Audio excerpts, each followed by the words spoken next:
What's going on, workforce? Brian here, Chris here. and welcome back to Season 2 of Community Feedback. This is where we have that conversation with you guys. We look over our videos, we look at the comments, and we respond. So the first video we wanted to talk about was, is Royal Menagerie too hard? This got a lot of feedback at the time, and I think that a couple of you brought up some interesting points. So Missing Number says, it was intense the first 2 times I've done it. First time, the group disbanded. Waited for another hour to queue as a DPS. Yippee! But it is fine the way it is. I hope it gets an extreme mode. So this hit on a couple of points that I thought were interesting. First, great attitude on it's going to take me multiple times, no big deal. Right. Second is that when you left, the queue time was an hour. And that's honestly the big fear, is if every time people get it with a roulette. We've seen this with certain dungeons, things in the past where, you know what, the dungeon's it's probably going to take me longer than the wait time anyway, so I'll just immediately leave rather than risk failure and just take the penalty. Take the 30 minutes, because if you're going to spend an hour or more and not succeed, it can definitely be disheartening. Right. And that's fine for every single person in that group except the one who needs that dungeon. Correct. So I think there's a big issue with it there. I think that's why it's worth debating. Even if I feel it wasn't hard for me, the question is it hard enough that there's kind of that critical mass of people that are just leaving?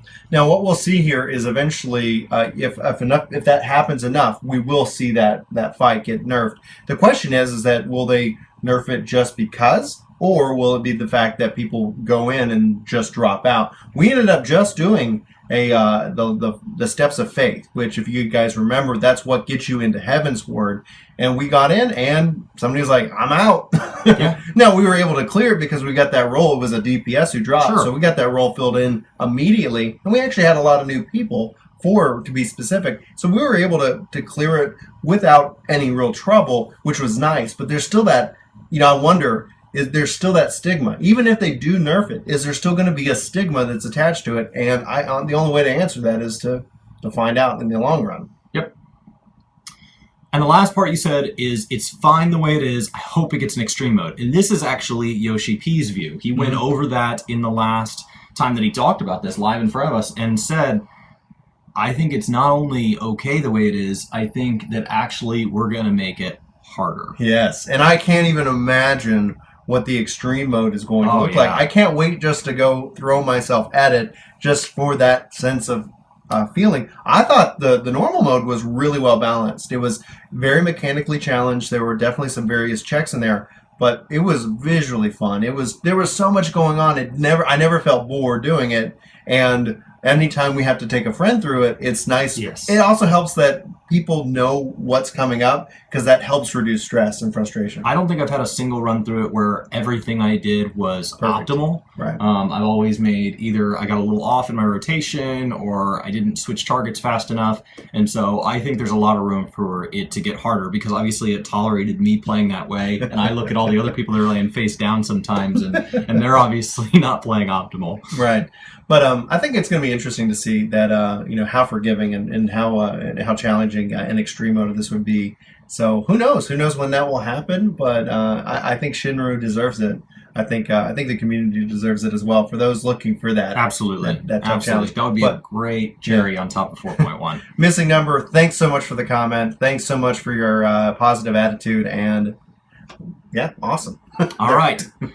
Like on Zero. As a casual player, I'm against MSQ content that the group's content larger than dungeons with a difficulty level that forces wipe after wipe regardless of how well I play the game. I've got a finite amount of time to play the game, and I don't think it's unreasonable to expect a daily trial roulette to not take 30 minutes plus, with groups falling apart because people don't bother to study up on the fight beforehand or learn from their mistakes. So this is a very, I think it's a good point. I think you've raised, the expectation of the roulette. Mm-hmm. It's like you're going in and you want to have a certain experience. But, in my opinion, a roulette is a gamble. You are gambling. If you want to go have that 30-minute experience, it's about coordinating with people. Saying, hey, Chris, let's get together. We're going to go do this. We have the same expectation. The roulette, in and of itself, by its name, like if you go to Vegas and you go play roulette, You might win, you might lose. And that is exactly what you're doing. You are volunteering your experience. And when personally, I see when people get frustrated is when those expectations are misaligned. Someone's like, I'm new, I'm learning, I'm still got my training wheels on. And then you have somebody who's like, I'm here to be quick, to be efficient, and to get my bonuses, and that's why I'm here. And then those two are in conflict because someone's like, I really am not comfortable, or I'm trying to learn. And we can have long debates about, especially at level 70, like what's expected of you, what's expected of you as a gamer. But in this regards, I think what ends up getting you bit is that. Now, the way to offset that, in my opinion, is to do a party finder, to go and make a group that has that specific goal, because then you can do that roulette and then you can have that 30 minutes or even less amount of time. It's just a matter of maybe pre-coordinating before you get in. So I'd actually like to go ahead and bring in the next comment from Patrick Bonamo. I think the difficulty was just right. I don't see a need to tweak it. It's good level for the final boss. And so my response to everything you just said is that my issue is with the disparity. Mm-hmm. This isn't a game in Vegas where there's winners and losers. There's a gradient of difficulty in dungeons and in content. Yeah. And the problem and the misstep, at least as it's seen by the community, is that it's so much harder than everything else. Yeah. There was no, okay, you have to DPS this or you fail this other content. There was no, there's going to be a lot of moving platforms and things in this other content. There was just, hey, here's a couple really kind of Care Bear mechanics. Don't worry, if you mess up, it'll be fine. Mm-hmm. If you AFK, that's okay. Pizza Guy's here, we get it. And then you take it into this trial, which is part of the main storyline, and you say, now you have to pay attention to everything. Right. Oh, and by the way, this isn't optional. If you don't do this, you can't finish the story. That's the core game. Yeah, that's actually a really good point, one that I didn't think of. But while you were talking about it, thinking on the 4 and 8 man, because like the 4-man stuff seems a little bit more forgiving. Then you have Susanoo, you have Lakshmi, and then you have Shinru, and those are all 8 men. There's nothing that really, like you said, there's nothing really that prepares you for that increase in difficulty, and that in and of itself is something I hadn't considered because of that fact. Because having done it, having experienced it, it's not at the top of my mind. So that's a really good point. But yeah, like I don't have a good answer. I don't know what the development team can do to introduce those concepts in a way that, it needs to be something that's 8 man. It needs to have some kind of, things like that. And maybe it's a side thing just so that it's like, hey, you want to go check this out. I don't know. But the fact is that difficulty spike is shocking. Yeah. It is like, okay, this is good. The last dungeon, okay, there was a couple of things, but then all of a sudden it's like, wait a minute. It's a gray area because you do have people who they got it, they've had good luck every time they've been in it. They've only had to run it a few times.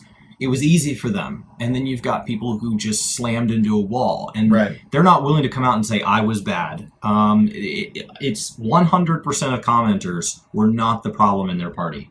So I think it's just incredible that 8 out of 8 knew exactly what they were doing and the party failed. And so you've got this group that's frustrated with people, and then you've got this group that said, I don't see the issue, and there's just a disparity there. And so I think it's not as simple as just a nerf.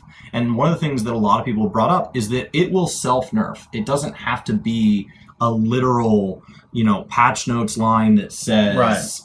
Gear increases, you ran it can beat it with just gear. above the minimum level the first time I ran it. I ran it again like 2 weeks later, and I was already up to like 316. Yeah. It was so much easier, and that's not just because I was at 316. It's because everybody else. Yeah, well, when you have that gear, the gear is a natural decrease in difficulty, naturally, because now you can make that misstep.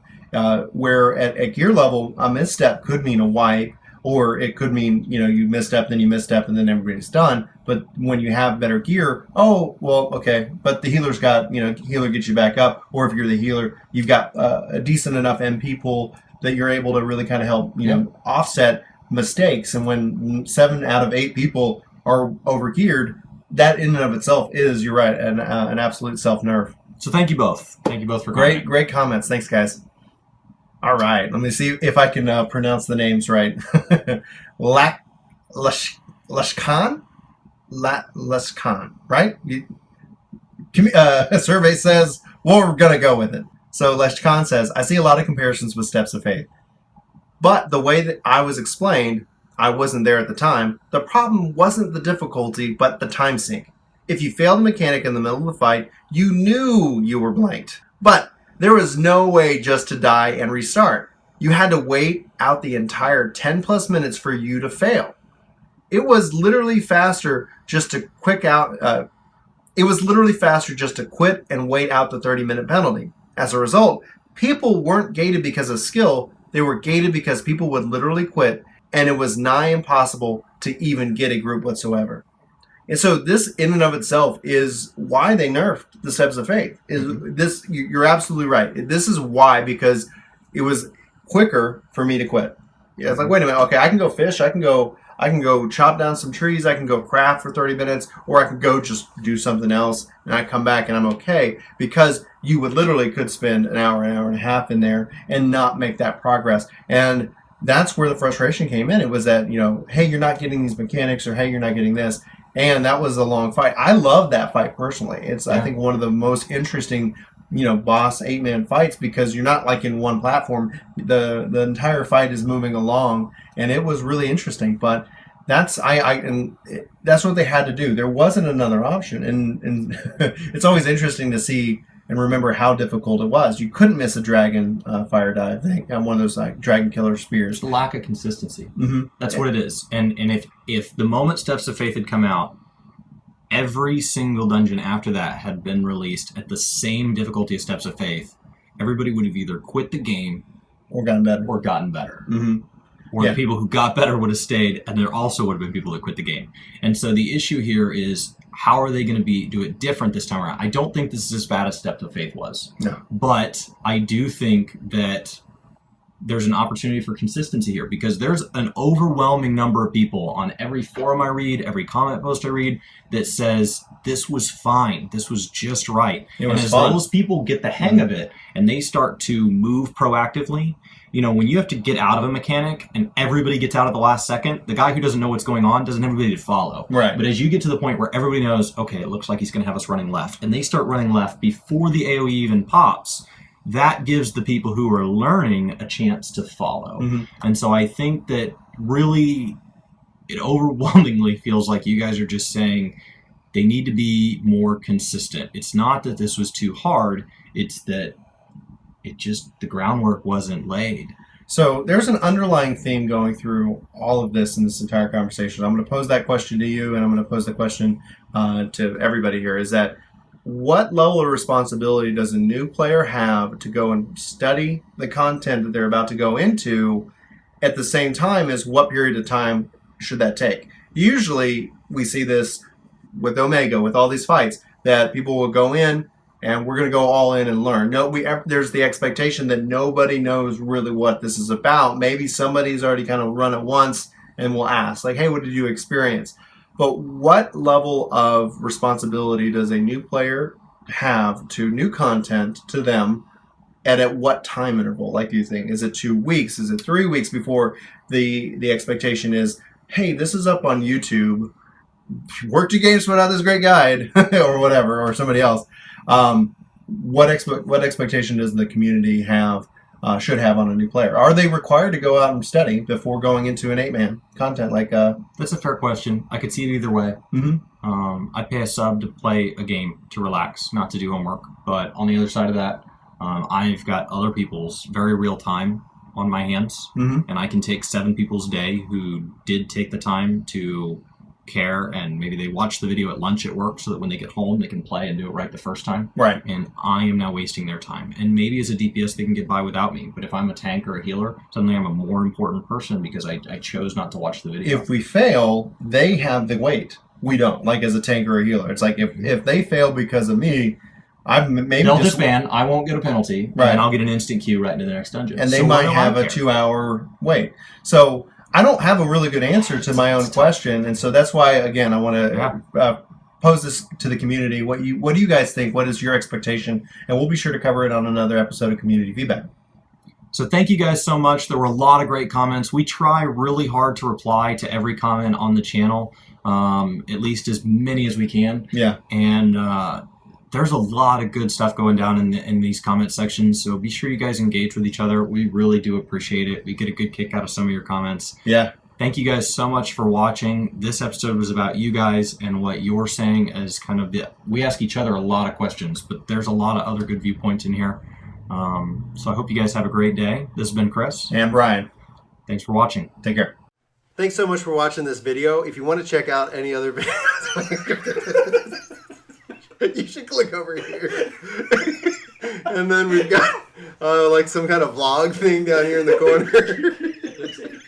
And then we've got like subscribe. Yeah, like that's really, you should totally do it. This was a complete disaster.